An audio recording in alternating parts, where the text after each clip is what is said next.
inflation's not necessarily going to cause the quote unquote recession, will it? Well, Or would somewhat of interest the rates? intent, and you're getting to the problem with the dual mandate at the Federal Reserve. They have a dual mandate both to keep prices stable, which is inflation deflation, and then they also have it to keep unemployment low. So it's like, okay, well, you've got really high inflation. Okay, then you need to raise the rates to kind of cool off the economy. What's that going to do to your to your unemployment? It's going to bring it up. So they have a dual mandate that's completely contradictory. I mean, to pull one, you have to pull the other. And to some extent, most of what the academics have said about the inflation fight and raising interest rates is in many ways, it is designed to slow down the economy. It is designed to put people out of work. It is designed to kind of take those, pie in the sky ideas that everyone was funding for so long and say, hey, we're going to pull this money back. We're going to start expecting a higher and higher return for these kind of things. And a lot of business models and plans that were put out there that said, hey, we only need to make, this sliver margin to be able to show profitability. Now it's pretty substantially more. So you have a lot of projects getting housed, a lot of plans that were in process that are just getting tanked. But it always goes back to that dual mandate from the Federal Reserve. They want to keep inflation down, probably more so than anything else. I mean, you can be a really good Federal Reserve chairman and have high unemployment. I mean, you look at Paul Volcker, he's kind of the star of all the Federal Reserve chairmen we've had. But he completely tanked the economy very intentionally.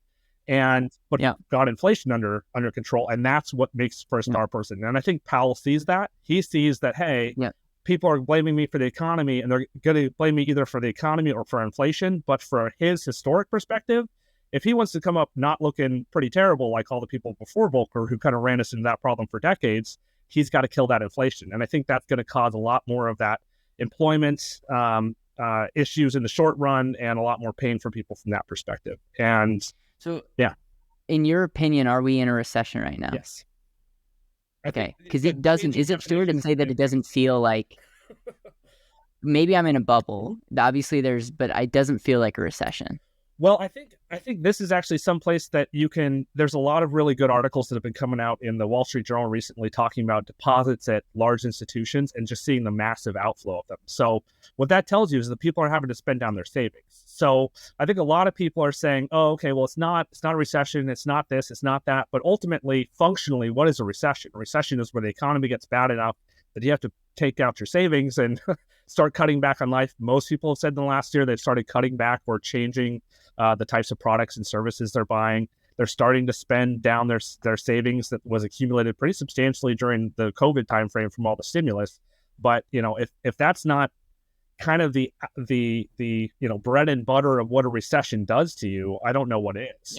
It depends on what position you are. Like you said, if you are a normal consumer, maybe inflation is bad for you. But if you hold a lot of debt, and a lot of fixed debt, inflation's great for you. So it kind of depends on how you positioned yourself prior to this, and kind of where your position is at. But I think you're seeing a lot more white collar layoffs than blue collar. That's kind of unusual. You see a lot of these tech companies that were basing a lot of their valuations on forward earnings starting to lay off because they can't meet those same expectations at a higher level of return that's now expected. So I think it's kind of a mixed bag.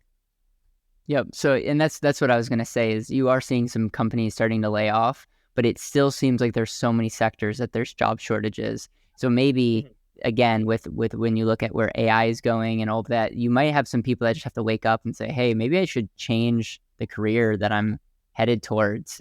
And so, that's what makes this unique is this might be a recession that hurts, the different sector differently, like maybe like that's what you're seeing, and that's one of the reasons why we might see some of the inflation attenuate come down a little bit in the coming months, is because you do have massive openings, but it's mostly in like lower income, like tourism, leisure, retail, things where you can get a job anywhere, and with the $15-$20 an hour.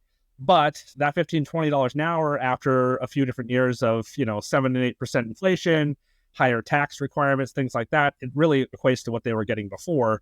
But you're not seeing the growth in the really high end of the market, and you're seeing a lot of layoffs in that white collar space. So you're going to see the upper end shrinking and the lower end kind of expanding, and the overall impact of wages is not going to be as dramatic. But that's because there's more of a shift in the composition of where people are getting their wages from and the types of work that they're doing. And you saw that very similarly in like 2010 when they're saying, "Oh, look, unemployment's coming way down, everything's better again. And it was like, yes, but it's a bunch of people who used to be, office workers making 50, 60 grand a year who are now working at Starbucks making 30. It's not exactly the same thing, even though that headline number, for everyone and everywhere, inflation's very personal. It's not, you can't look at the economy and say, this is how it's going to treat me. You need to know your own position, your own balance sheet, and understand what that's going to do to you, because just trying to use those headline numbers is going to be very confusing, not just regionally, but even in the household. My wife and I do different types of work. She's in commercial real estate. I'm in regulation. We're going to experience this very differently from that perspective. Our combined household might not, but that's kind of how it goes.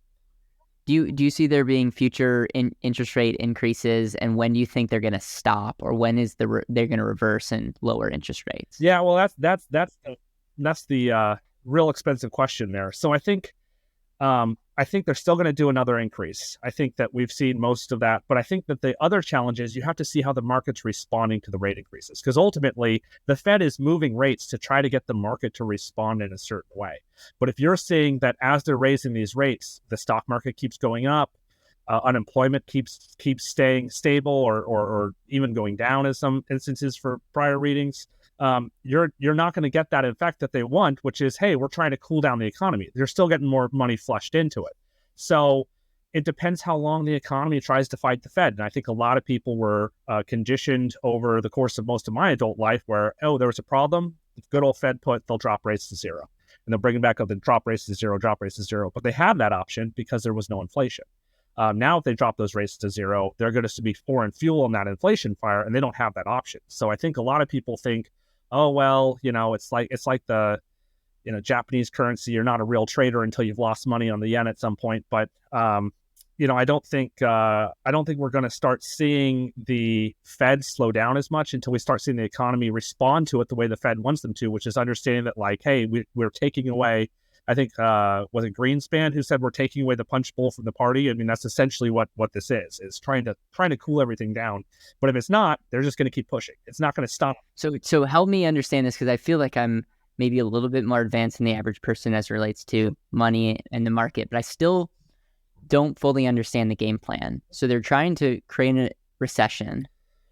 And what's the end goal? Like, is that money going to get swallowed up? Like, it's not just going to go into a black hole. Like, that's going to be transferred somewhere. So how does raising interest rates cause the inflation problem? Like, if you could just break that down, actually for me, but I'm sure there's other people. Let's say banks are typically banks and other financial institutions are kind of the fuel for the economy. So if you have a good idea, you wanted to start this website, hire some people, do some things, you need to go in and get the capital for it. You need to go in and probably get a loan. Well, the thing is, how does your business plan work if the loan is 8% versus the loan being 4%?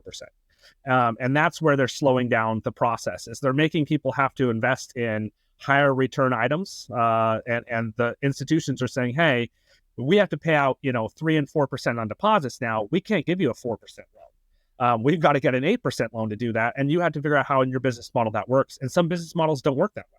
So you have certain segments of the population that aren't going to be able to start businesses. You're going to have certain expansions that, hey, if this expansion only costs us 3% and it's going to return 6%, that's great. But if it's going to cost us 7% and return 6%, we're not going to do it.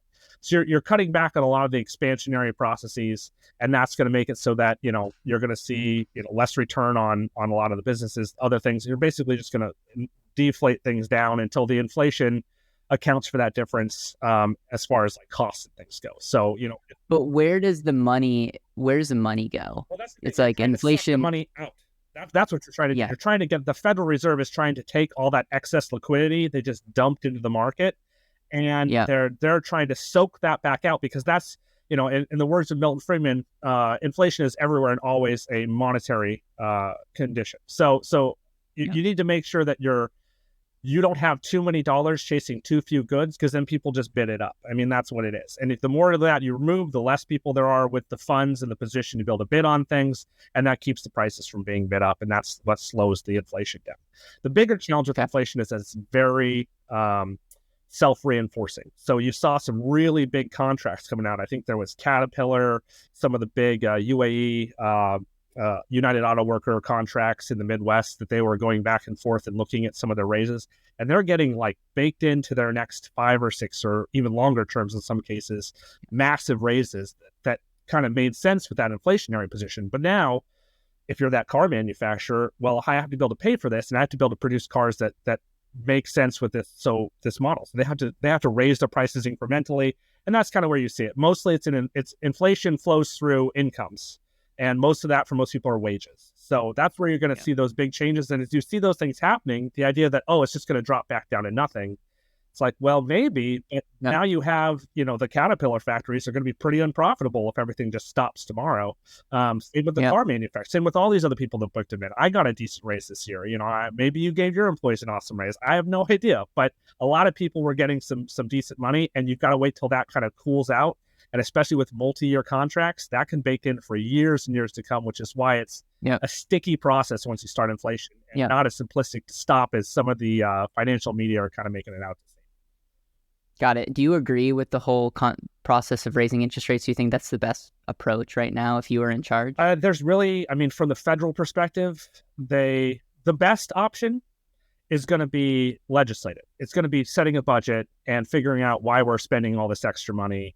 I think that we've got, it's close to, 10% of our money is, or no, it wasn't even that. It was, maybe it was 10%. I don't recall, of our fund goes just to paying off debt, for the national debt. So, we've continued to use all these stimulus, all this money, saying, it doesn't matter.